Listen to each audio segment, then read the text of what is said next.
வணக்கம். இன்னைக்கு கிளாஸில் நம்ம பார்க்க போகிற செக்ஷன் பார்த்தீங்கன்னா சைஸ்கொயர் டிஸ்ட்ரிபியூஷன் டெஸ்டிங் ஆஃப் ஹைபாதேசிஸில் ஆல்ரெடி நம்ம பார்ட் 1 பார்ட் 2 பார்த்துருந்தோம். இதில் பைனோமியல் டிஸ்ட்ரிபியூஷன் ரெலவெண்ட்டாக நம்ம ப்ராப்ளம்ஸ் ஒர்க் அவுட் பண்ணியிருந்தோம். இதை தாண்டி பாய்சான் டிஸ்ட்ரிபியூஷனில் ப்ராப்ளம் கேட்டால் அது எப்படி ஒர்க் அவுட் பண்ணுறதுன்னு கேட்டிருந்தீங்க. ஸோ பாய்சான் டிஸ்ட்ரிபியூஷன் பேஸ்டாக ஒரு கொஷின் பார்த்தீங்கன்னா டேரெக்டாக 16 மார்க்கே யூனிவர்சிட்டி கொஷின் பேப்பரில் இருந்தது. அந்த மாடலில் கேட்டாங்கன்னா எப்படி ஒர்க் அவுட் பண்ணுறதுன்னு இப்போ பார்க்கலாம். The following is the distribution of the hourly number of trucks arriving at a company's warehouses. Trucks arriving per hour 0, 1, 2, 3, 4 up to 8 வரை கொடுத்துருக்காங்க. Frequencies are 52, 151, 130, 102, 45, 12, 5, 1, 2. Datas கொடுத்துருக்காங்க. Find the mean of distribution and using its mean rounded to 1 decimal. So rounded to decimal. நீங்கள் பாயிண்ட்லாம் எழுத வேணால் ஒரே லெவலில் round off பண்ணிக்கோங்கன்னு கொடுத்துருக்காங்க. As the parameter lambda fit a Poisson distribution. இந்த மாதிரி ப்ராப்ளத்தில் இது தான் கேட்பாங்க. பாய்சான் டிஸ்ட்ரிபியூஷனில் ஒர்க் அவுட் பண்ணுங்கள். Test the goodness of fit. Goodness of ஃபிட்னா நமக்கு சைஸ்கொயர் டிஸ்ட்ரிபியூஷனில் ஒர்க் அவுட் பண்ண சொல்லியிருக்காங்கன்னு அர்த்தம். At the level of significance alpha equal 0.05. Alpha value கொடுத்துருக்காங்க, டேட்டாஸ் கொடுத்துருக்காங்க. குட்னஸ் ஆஃப் ஃபிட்டுங்கிறப்ப சைஸ்கொயர் டிஸ்ட்ரிபியூஷனில் நம்ம ஒர்க் அவுட் பண்ணணும். அண்டர் த பாய்சான் டிஸ்ட்ரிபியூஷனில் செக் பண்ண சொல்லியிருக்காங்க. ஸோ கொஷின் இவ்வளோ தான் கொடுத்துருக்காங்க. இந்த பேட்டர்னில் கொஷின் கொடுத்தாங்கன்னா நம்ம எப்படி ஒர்க் அவுட் பண்ணுறதுன்னு இப்போ பார்க்கலாம். சேம் ப்ரொசீஜர் தான், பட் இதில் டேபிள் அண்ட் நமக்கு டிகிரி ஆஃப் ஃப்ரீடமோட வேல்யூ கொஞ்சம் மாறும். செக் பண்ணலாம். Solution. The parameter of interest is lambda mean. So இங்கே லேம்டான்னு நம்ம கோட் பண்ணுமோ அதை மீன் எடுத்துக்கிறாங்க. Null hypothesis, alternative hypothesis, as usual இந்த 5 ஸ்டெப்ஸ் தான் நம்ம எழுதுவோம். ஸோ இதில் என்னென்ன எழுதுகிறோங்கிறது தான் பார்ப்போம். Null hypothesis H0. Poisson fit is a good fit. இவங்க செக் பண்ண தானே சொல்லியிருக்காங்க. ஸோ அதை நோட் பண்ணிக்கோங்க, குட் ஃபிட்டில் இருக்குன்னு. ஆல்டர்னேட்டிவ் ஹைபாத்தேசிஸ்னால் Poisson fit is not a good fit. So கான்ட்ரவர்சியாக எழுதிக்கலாம். லெவல் ஆஃப் சிக்னிஃபிகன்ஸ் இங்கே கொடுத்துருக்கிறது alpha equal to 5%. Degree of freedom இந்த மெத்தடில் கொஞ்சம் நம்ம டிஃப்ரெண்ட்டாக பார்க்குற மாதிரி இருக்கும். டிஎஃப் ஈக்குவல் டு நார்மலாக பாய்சான் டிஸ்ட்ரிபியூஷன் நம்ம பார்த்தா n-2 எழுதுவோம். இங்கே இந்த ப்ராப்ளத்தில் n-2 பாய்சான் டிஸ்ட்ரிபியூஷன் நோட் பண்ணியாச்சு. அண்ட் -2 எப்படி வந்ததுங்கிறதுக்கு நம்ம டேபிள் போட்டுட்டு நான் எக்ஸ்பிளைன் பண்ணுறேன். ஸோ இந்த காலம் இப்பொழுதைக்கு பிரேக்கிங்கில் இருக்கட்டும். அடுத்த ஸ்டெப்புக்கு நம்ம மூவ் பண்ணலாம். இதுதான் ரொம்ப முக்கியம். இது தெரிஞ்சால் தான் நம்ம டேபிள் வேல்யூ பார்த்து கம்பேர் பண்ண முடியும். இந்த ப்ராப்ளத்தில் மிஸ்டேக் ஆகுதுனாலும் இந்த இடத்துல தான் மிஸ்டேக் ஆகும். ஸோ இதை கொஞ்சம் கிளியராக நோட் பண்ணிக்கிட்டிங்கன்னா ஈஸியாக இருக்கும். டிஎஃப் பார்க்காம டேபிள் வேல்யூ நோட் பண்ண முடியாது. ஸோ அந்த ஆர்டரும் நீங்கள் பிரேக் மட்டும் விடுங்க. டெஸ்ட் ஸ்டாட்டிஸ்டிக்ஸ் டேரெக்டாக வந்துடலாம். டெஸ்ட் ஸ்டாட்டிஸ்டிக்ஸ் ஃபார்முலா இந்த மெத்தடுக்கு நமக்கு தெரியும். குட்னஸ் ஆஃப் ஃபிட்னாலே chi square is equal to summation O minus E. ஓங்கிறது அப்சர்வ் டேட்டா, இங்கே ஈங்கிறது நம்ம என்ன சொல்லுவோம், expected value whole square divided by E. Final ஆன்சருக்கு டிவைடட் பை இல நம்ம செக் பண்ணுறது தான் டெஸ்ட் ஸ்டாட்டிஸ்டிக்ஸ் ஃபார்முலா. ஹென்ஸ் இந்த இடத்துல பார்த்தீங்கன்னா நமக்கு டேபிள் தான் கொடுத்துருக்காங்க, டைரக்ட் டேட்டா கொடுக்கல. ஸோ ஃபஸ்ட்டு நமக்கு மீன் வேல்யூ என்னன்னு தெரியணும். பாய்சான் டிஸ்ட்ரிபியூஷனால நமக்கு ஃபார்முலா தெரியும், e⁻⁻μ. இந்த ஆர்டரில் தான் நம்ம எழுதுவோம். μ⁻λ பை லாம்டா ஃபேக்டோரியல் நம்ம எழுதுகிற மாதிரி இருக்கும். ஸோ மியூன்னு ஒரு டேர்ம் வரும். மியூனா மீன் வேல்யூ.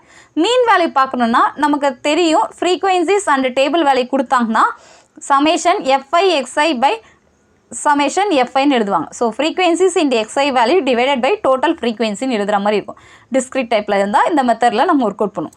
ஸோ இப்போ நம்ம டேபிள்லேருந்து எடுத்திங்கன்னா 0 × 52 + 1 × 151 + 2 × 130 + 3 × 102 + 4 × 45 + 5 × 12 + 6 × 5ன்னு டேரெக்டாக நம்ம எல்லாமே மல்டிப்ளை பண்ணிட்டு ஆட் பண்ணுற மாதிரி இருக்கும். FIனா ஃப்ரீக்வன்சி, XIனா நமக்கு கிவன் டேட்டா. ஸோ இது ரெண்டோட மல்டிப்ளிகேஷனுக்கு சமேஷன்னா டோட்டல் வேல்யூ பார்க்கணும்னு அர்த்தம். ஸோ கொஞ்சம் ஃபார்முலா வைஸ் நீங்கள் பார்த்தீங்கனாலே ஈஸியாக எழுதிடலாம். டிவைடட் பை சமேஷன் FI ஃப்ரீக்வன்சிஸோட டோட்டல் வேல்யூ பார்க்கணும். ஸோ ஃப்ரீக்வன்சினா நமக்கு கீழே கொடுத்துருக்காங்கள டேபிளில் அந்த டேட்டா தான் நம்ம எடுத்துக்கணும். டேபிளில் கீழே இருக்கிறது தான் ஃப்ரீக்வன்சிஸ் வேல்யூ, அதாவது FIயோட வேல்யூ. மேலே இருக்கிறது தான் XIயோட வேல்யூவாக நம்ம எடுத்து இந்த ஃபார்முலாவில் அப்ளை பண்ணியிருப்போம். ஸோ 0 × 52 1 × 151 இந்த ஆர்டரில் நம்ம மல்டிப்ளிகேஷன் பண்ணியிருப்போம். டினாமினேட்டரில் எழுதின FIயோட டோட்டலுங்கிறப்ப இந்த 52 + 151 + 130 + 102 + 45 + 12 + 5 + 1 + 2. இதை செக் பண்ணிங்கன்னா நமக்கு வர ஆன்சர் பார்த்தீங்கன்னா 110 டிவைடட் பை 500 வருது. It's approximate to 2.02. இதை 2.02ங்கிறப்ப 2ன்னு எடுத்துக்கோங்க. உங்களுக்கு 2.05 இந்த ஆர்டரில் வந்தால் நீங்கள் 2.1 கூட எடுத்துக்கலாம். நமக்கு கேல்சியில் கரெக்டாக நம்ம ஒர்க் அவுட் பண்ணால் 2.0 சம்திங் வந்ததுன்னா சிங்கிள் டிஜிட் மட்டும் எடுத்துக்கோங்க. ஸோ 2.1 இல்லைனா 2.0ங்கிற ஆர்டரில் எழுதலாம். This is our mu value. So 2.0 தான் எனக்கு கிடச்சிருக்கு. அதனால நான் மியூவோட வேல்யூ 2ன்னு எடுத்துக்கிறேன். இப்போ டோட்டலில் சில டேட்டாஸ் மாறுது, வேறு கலெக்ஷன் கொடுக்குறாங்க, எனக்கு 2.5 வருதுன்னா நீங்கள் 2.5ன்னு எடுத்துக்கோங்க. நம்ம இங்கே என்ன வேல்யூ எடுக்கிறோமோ அதுக்கு தான் நம்ம பாய்சான் டிஸ்ட்ரிபியூஷன் ஃபார்முலாவில் அப்ளை பண்ணுவோம். ஸோ மியூ கண்டிப்பாக கரெக்டாக எழுதணும். மியூ கரெக்டாக இருந்தால் தான் அதுக்கடுத்த ஸ்டெப்பில் பாய்சான் டிஸ்ட்ரிபியூஷனோட வேல்யூ கரெக்டாக எழுத முடியும். மீன் வேல்யூ பார்த்தாச்சு. இப்போ பாய்சான் டிஸ்ட்ரிபியூஷனுக்கு வரலாம். By Poisson distribution the frequencies of our successors. Poisson distribution நமக்கு ஃபார்முலா தெரியும். e power minus mu, mu power R. இங்கே டேர்ம்ஸ் நமக்கு கொடுத்துருக்காங்க. 0 to 8 டேர்ம்ஸ் கொடுத்ததுனால நம்ம அதை எடுத்துக்கணும். ஆர் பை ஆர் ஃபேக்டோரியல் நம்ம எடுத்துக்குவோம். என்னங்கிறது நம்பர் ஆஃப் டேர்ம்ஸ். இங்கே 500 நம்ம இப்போ பார்த்துருக்குறோம். ஃப்ரீக்வன்சிஸோட டோட்டல் பார்த்தீங்கன்னா 500. ஸோ 500க்கு ஒவ்வொரு டேர்மும் எவ்வளோ தான் நம்ம பார்க்க முடியும். ஸோ என் ஆஃப் ஆர்னு நீங்கள் நோட் பண்ணுங்கள். பாய்சான் டிஸ்ட்ரிபியூஷன் ஃபார்முலா எழுதும்போது என் ஆஃப் நீங்கள் எழுதுனீங்கன்னா தான் இது மறக்காமல் இருக்கும். So n into Poisson distribution formula e power minus mu, mu power r by r factorial. மியூங்கிறதா நம்ம இப்போ பார்த்து 2. இதை சப்ஸ்டியூட் பண்ணணும். இப்போ நமக்கு டேட்டா பார்த்தீங்கன்னா 0 to 8 வரை இருக்குது. ஸோ எல்லா டேர்முக்குமே நம்ம தனித்தனியாக ஒர்க் அவுட் பண்ணுற மாதிரி தான் இருக்கும். இதுதான் இந்த ப்ராப்ளத்தோட ஹைலைட்டு. இது கரெக்டாக எழுதிட்டா ஈஸியாக முடிஞ்சிடும். இப்போ இ பவர் என்னோட வேல்யூ 500 தெரியும். இ பவர் மைனஸ் மியூ, மியூங்கிறது நமக்கு 2ன்னு வந்திருக்கு. ஸோ 2ன்னு அப்ளை பண்ணிக்கோங்க. 2 power r by r factorial. ஆருங்கிறது தான் இப்போ நம்ம அப்ளை பண்ணணும். now we find the remaining values. n of 0 first value 0க்கு எடுத்துக்கலாம். அப்போ எடுத்துக்கிட்டிங்கன்னா 500 into e power minus 2 2 power 0 by 0 factorial. that is 500 into e power minus 2. கால்குலேட்டரில் check பண்ணிங்கனாலே உங்களுக்கு தெரியும் 0.135. 2 power 0னா 1 by 1 factorial. Sorry 0 factorial value 1. அப்போ 1 by 1ங்கிறப்ப into 1. Final answer பார்த்தீங்கன்னா 67.6. It's approximate to 68. Full டிஜிட்ஸாக மாற்றிக்கோங்க. ஃபஸ்ட்டு வேல்யூ நமக்கு வந்திருக்குது 68. செகண்ட் வேல்யூ பார்த்தீங்கன்னா n of 1. இதே மாதிரி 2 பவர் ஆருக்கு பதிலாக 1 போடுங்க by 1 factorial. So work out பண்ணிங்கன்னா உங்களுக்கு வர்றது 135. ஃபுல் டிஜிட்டாக தான் வந்திருக்கு. இன்டிஜிட்டாக இருக்கிறனால நம்ம அப்படியே எடுத்துக்கலாம். 2 அடுத்து n of 2ங்கிறப்ப 500 into e power minus 2 2 power 2 divided by 2 factorial. அப்போ 4 by 2னாலும் நமக்கு 2 தான் வரப்போகுது. ஸோ சேம் ஆன்சர் தான், அதை எடுத்து எழுதிக்கலாம்.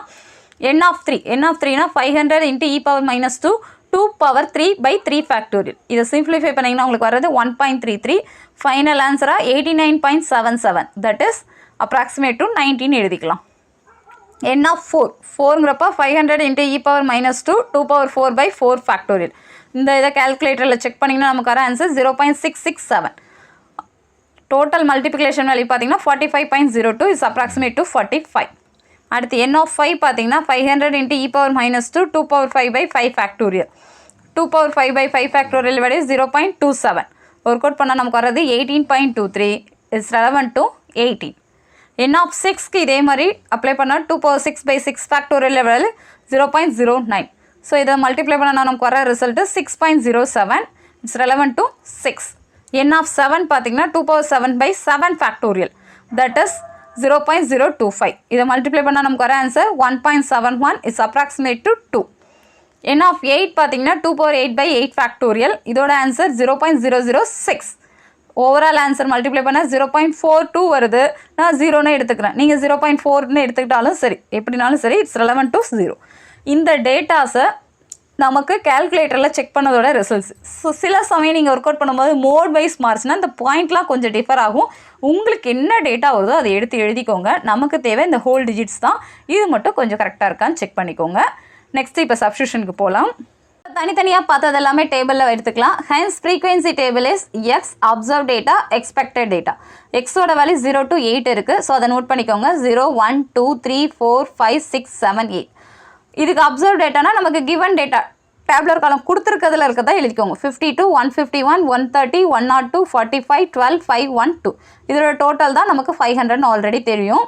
எக்ஸ்பெக்டட் ஃப்ரீக்வன்சினா இப்போ நம்ம பாய்சான் டிஸ்ட்ரிபியூஷன் பேஸ்டாக கேல்குலேஷனில் பார்த்தோம்ல, அந்த டேட்டாலாம் எடுத்துக்கோங்க. n of 0ஓட வேல்யூ 68, n 1ஓட வேல்யூ 135, n of 2ஓட வேல்யூ 135, 3க்கு 90, 4க்கு 45, 5க்கு 18, 6க்கு 6 தான் வருது, 7க்கு 2, 8க்கு 0. இதோட டோட்டல் செக் பண்ணிங்கன்னா 499. இப்போ இதுதான் முக்கியம். இந்த டேபிளில் தான் நம்ம ஒரு சின்ன மாடுலேட் பண்ணுவோம். இதுதான் நமக்கு டிஎஃப்க்கு சேஞ்ச் பண்ணும். ஆக்சுவலி என்னென்னா நமக்கு எல்லா வேல்யூமே கிரேட்டர் தேன் 5 இருக்கான்னு செக் பண்ணணும். இப்போ இது கிரேட்டர் தேன் 5, இது எல்லாமே கிரேட்டர் தேன் 5 இருக்குது. பட் லாஸ்ட் வேல்யூ பாருங்கள், 0ங்கிறப்ப கிரேட்டர் தேன் 5 இல்லை, 2 கிரேட்டர் தேன் 5 இல்லை, 6 கிரேட்டர் தேன் 5 இருக்குது.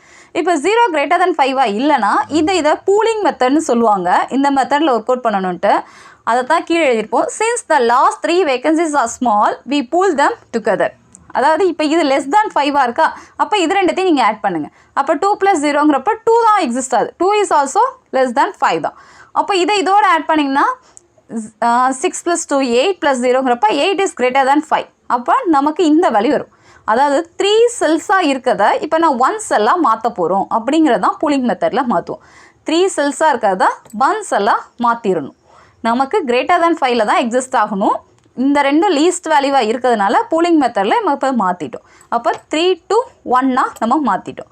அப்போ 2 செல்ஸோட லெவல் இங்கே மாறிடுச்சு. அப்போ இதுதான் நமக்கு டிகிரி ஆஃப் ஃப்ரீடமில் நம்ம ஃபிக்ஸ் பண்ணணும். இந்த வேல்யூவை அங்கே நோட் பண்ணுற மாதிரி இருக்கும். அந்த டேபிள் முடிச்சோன்னே நீங்கள் டிஎஃப்ஐ கன்வெர்ட் பண்ணிடுங்க. Degree of freedom DF = n-2. இது டிஎஃபோட பாய்சான் டிஸ்ட்ரிபியூஷனோட ஃபார்முலா n-2. இதுக்கு என்ன அர்த்தம்னா, அந்த அப்சர்வ் டேட்டா நம்ம மாற்றுறது எக்ஸ்பெக்டட் டேட்டாவில் மீன் வேல்யூ பார்க்கறதுக்காக தான் n-2 நீங்கள் அப்ளை பண்ணுவாங்க. மைனஸ் இப்போ 2 செல்ஸை நம்ம 3 செல்ஸாக 2 செல்ஸோட வேல்யூவை 3rd செல்லோட நம்ம கம்பைன் பண்ணிட்டோம். ஸோ இங்கே 2 மட்டும் போட்டுக்கோம். எத்தனை செல்லை மாற்றுறோமோ அதுக்கேற்றபடி இந்த ப்ராப்ளத்தில் இந்த 2 செல்லை தான் இதோட கம்பைன் பண்ண மாதிரி நம்ம ரிசல்ட் போட்டிருக்கோம். ஸோ -2. தட் இஸ் என்னோட வேல்யூ டோட்டல் டேட்டா பார்த்தீங்கன்னா 0 to 8 இருக்குது. அப்போ 9 - 4 5.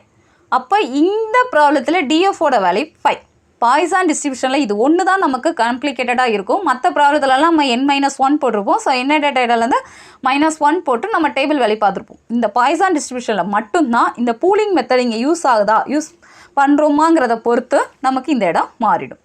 இப்போ நமக்கு டிஎஃபோட வேல்யூ 5 அண்டர் ஆல்ஃபா = 5%. இப்போ நம்ம டேபிளில் இந்த வேல்யூ நோட் பண்ணால் டெஸ்ட் ஸ்டாட்டிஸ்டிக்ஸ் நம்ம நோட் பண்ணிடலாம். So value of chi square alpha chi square distribution டேபிளில் நமக்கு வந்திருக்கிற வேல்யூ 5 வந்து ஆல்ஃபா = 0.05 செக் பண்ணால் 11.070. நம்ம ஆல்ரெடி இதே இந்த டிஎஃபோட வேல்யூ 5க்கு நம்ம இந்த பாயிண்ட்டை நம்ம நோட் பண்ணியிருக்கோம். இந்த ப்ராப்ளத்தில் 5 வந்ததுனால இதே வேல்யூ எடுத்துக்கலாம், 11.070. இப்போ டெஸ்ட் ஸ்டாட்டிஸ்டிக்ஸ்க்கு நம்ம ஃபார்முலாவில் இப்போ ஒர்க் அவுட் பண்ணிகிட்டு இருக்கோம். டேபிள் வேல்யூ இந்த ப்ராப்ளத்தில் சைஸ்கொயர் = 11.07. இதுதான் இங்கே முக்கியம். இந்த பாய்சான் டிஸ்ட்ரிபியூஷன் பேஸ்டாக நம்ம அந்த எக்ஸ்பெக்டட் அண்ட் அப்சர்வ் டேட்டாலாம் பார்த்ததுக்கு அடுத்து நம்ம டிஎஃபோட வேல்யூவை நோட் பண்ணிவிட்டு டிஎஃப்க்கு ரெலவெண்ட்டாக டேபிள் வேல்யூவை இங்கே பார்த்துடணும். இப்போ கேல்குலேஷன் ஆஃப் சைஸ்கொயர். இப்போ நம்ம டேபிளில் டெஸ்ட் ஸ்டாட்டிஸ்டிக்ஸ் ஃபார்முலாவில் இருந்த டேர்ம் ரெலவெண்ட்டாக இப்போ நம்ம பார்க்கணும். இந்த வேல்யூவும் டேபிள் வேல்யூ இப்போ கம்பைன் பண்ணணும். லெஸ் தேனாக இருந்தால் அக்செப்ட், கிரேட்டர் தேனாக இருந்தால் ரிஜெக்ட். நம்ம கன்க்ளூஷன் முடிச்சிடலாம். இப்போ அப்சர்வ் டேட்டா நமக்கு ஃபார்முலா தெரியும், O-E² அப்போ O-E என்னன்னு தெரியணும், அதுக்கு ஸ்கொயர் வேல்யூ என்னன்னு தெரியணும், /E வேல்யூ என்னன்னு தெரியணும். தனித்தனியாக நம்ம ஃபிக்ஸ் பண்ணிக்கலாம். O-E டெஸ்ட் ஸ்டாட்டிஸ்டிக் ஃபார்முலாவை எக்ஸ்பிளைன் பண்ணி ஓங்கிறது அப்சர்வ் டேட்டா நம்ம சொன்னோம். அந்த டேபிள்லேருந்து அத்தனை டேட்டாவும் அப்படியே லைன் பை லைனாக எழுதிக்கோங்க. முதல்ல ஃப்ரீக்வன்சிஸ் எழுதிக்கோங்க. அடுத்து ங்கிறது எக்ஸ்பெக்டட் டேட்டா. ஸோ எக்ஸ்பெக்டட் டேட்டாங்கிறப்ப நம்ம ஃபஸ்ட்டு கிவன் டேட்டாவில் என்னென்ன பார்த்தோமோ அதை எழுதிக்கிட்டு பூலிங் மெத்தடில் இப்போ மாற்றணும்ல அந்த டேட்டாவை எடுத்து எழுதிக்கோங்க. ஸோ இது வரை 18 வரை எழுதியிருப்பாங்க. அடுத்து 6 to இந்த வேல்யூவை நம்ம மாற்றி எழுதியிருக்கோம்ல, 6 + 2 + 0ங்கிறத 8ன்னு மாற்றினதை எழுதிக்கலாம். இந்த டேட்டாவில் நமக்கு 5க்கு கீழே இருக்கக்கூடாது. ஸோ அதுக்கேற்றபடி மாற்றிக்கோங்க. ரிமைனிங் டேர்ம்ஸை நம்ம விட்டுறலாம். ஸோ அதெல்லாம் விட்டுருங்க. இப்போ இதில் பார்த்தீங்கன்னா நம்ம 12 5 இந்த ஆர்டர் மட்டும் தான் எடுத்துக்கோம். இது ரெண்டுத்தையும் கம்பைன் பண்ணி இந்த இடத்துல 8ன்னு எடுத்துட்டோம். ஸோ 8க்கு 8 மட்டும் எடுத்து எழுதிக்கும். உங்களுக்கு வேறு ப்ராப்ளம் கொடுத்து நீங்கள் ஒர்க் அவுட் பண்ணிங்கனாலும் இதே ப்ரொசீஜர் தான். பாய்சான் டிஸ்ட்ரிபியூஷன் கேட்டால் இந்த இடம் இங்கே மாறுங்கிறதுக்காக தான் இந்த ப்ராப்ளம் கொடுப்பாங்க. ஸோ பூலிங் மெத்தடில் கிரேட்டர் தேன் 5 இருக்கிற மாதிரி மாற்றிக்கும். இப்போ ஆஸ் யூஷுவல் O-E 52 - 68 இந்த ஆர்டரில் சப்ட்ராக்ட் பண்ணுங்கள். இங்கே வந்திருக்கிற வேல்யூக்கு ஸ்கொயர் பாருங்கள். அடுத்து O-E² இந்த வேல்யூ டிவைடட் பை இந்த வேல்யூ O-E² பார்த்துருக்கோம்ல, அதுக்கு டிவைடட் பை ஈயோட வேல்யூ பார்த்து டோட்டல் பாருங்கள். டோட்டல் வேல்யூ பார்த்தீங்கன்னா 9.45. இதுதான் நமக்கு test statistics value. So test statistics value பார்த்தீங்கன்னா 9.45. இந்த ப்ராப்ளம் ஒரு தடவை ஃபுல்லாக ஒர்க் அவுட் பண்ணி பாருங்கள். ஏன்னா இது 16 மார்க்கில் டேரெக்டாகவே கேட்டிருந்துருக்காங்க. இதில் டிஎஃப் பார்க்குறது மட்டும்தான் கொஞ்சம் காம்ப்ளிகேட்டடாக இருக்கும். மற்றபடி ஈஸியான மெத்தடு. 2 டேபிளாக நம்ம ஒர்க் அவுட் பண்ணுற மாதிரி இருக்குது. அப்சர்வ் டேட்டாலேருந்து பாய்சான் டிஸ்ட்ரிபியூஷன் ரெலவெண்ட்டாக எக்ஸ்பெக்டட் வேல்யூலாம் என்ன வருதுன்னு பார்த்து அதில் பூலிங் மெத்தட் பேஸ்டாக டிஎஃப்பை நம்ம மாற்றணும், அதுதான் முக்கியம். டேபிள் பார்த்தாச்சு, டெஸ்ட் ஸ்டாட்டிஸ்டிக் வேல்யூ பார்த்தாச்சு, டேபிள் டேட்டாவோட வேல்யூக்கு பார்த்தாச்சு. கன்க்ளூஷன் முடிச்சிடலாம். If calculated psi square value less than table of psi square value இருந்தால் then we accept h0, otherwise we reject h0. இது ரிசல்ட்.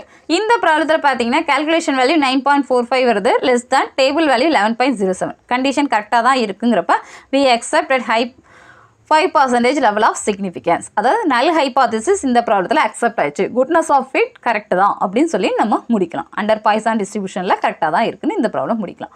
ஸோ பாய்சான் டிஸ்ட்ரிபியூஷனில் கேட்டால் இந்த மெத்தடில் தான் ஒர்க் அவுட் பண்ணணும். As usual null hypothesis, alternative hypothesis, level of significance. நீங்கள் அதுக்கடுத்து டிஎஃபோட value calculate பண்ணுறது மட்டும் கொஞ்சம் பிரேக் பண்ணிவிட்டு நீங்கள் பாய்சான் டிஸ்ட்ரிபியூஷன் அண்டர் டெரிவேட்டிவில் எப்படி ஒர்க் அவுட் பண்ணிவிட்டு பூலிங் மெத்தட் யூஸ் ஆகுதா, லெஸ் தேன் 5 கிரேட்டர் தேன் 5 இருக்கான்னு செக் பண்ணிவிட்டு எத்தனை செல்லை நீங்கள் மாற்றுறீங்களோ அத்தனை நம்பரை அங்கே சப்ராக்ட் பண்ணணும். இந்த ப்ராப்ளத்தில் நம்ம 2 செல்லை சேர்த்து எழுதுன மாதிரி மாற்றணும். ஸோ -2ன்னு ஒர்க் அவுட் பண்ணோம். அதுக்கேற்றபடி நமக்கு டேபிள் வேல்யூ மாறும். டேபிள் வேல்யூவை கன்வெர்ட் பண்ணதுக்கு அடுத்து டெஸ்ட் ஸ்டாட்டிஸ்டிக்ஸ் ஃபார்முலாலையும் நம்ம ஃபைனல் ஆன்சரில் செக் பண்ணிங்கன்னா லெஸ் தேன்னா கிரேட்டர் தேன்னான்னு பார்த்தா முடியும். ஒரு தடவை ஃபுல்லாக ஒர்க் அவுட் பண்ணி பாருங்கள், உங்களுக்கு ஈஸியாக புரியும். இந்த மெத்தடில் கொஷின் கேட்டால் நீங்கள் அட்டன் பண்ணுங்கள். கேல்குலேஷனில் இவ்வளோ தான், பெருசாலாம் கிடையாது. 2 டேபிள் டிஃபைன் பண்ணுறமே தவிர சிம்பிள் கால்குலேஷன் தான். ட்ரை பண்ணி பாருங்கள், ஈஸியாக இருக்கும். ஏதாவது டவுட் இருந்ததுன்னா கணித பிழைக்கு மெயில் அனுப்புங்க. தேங்க்யூ.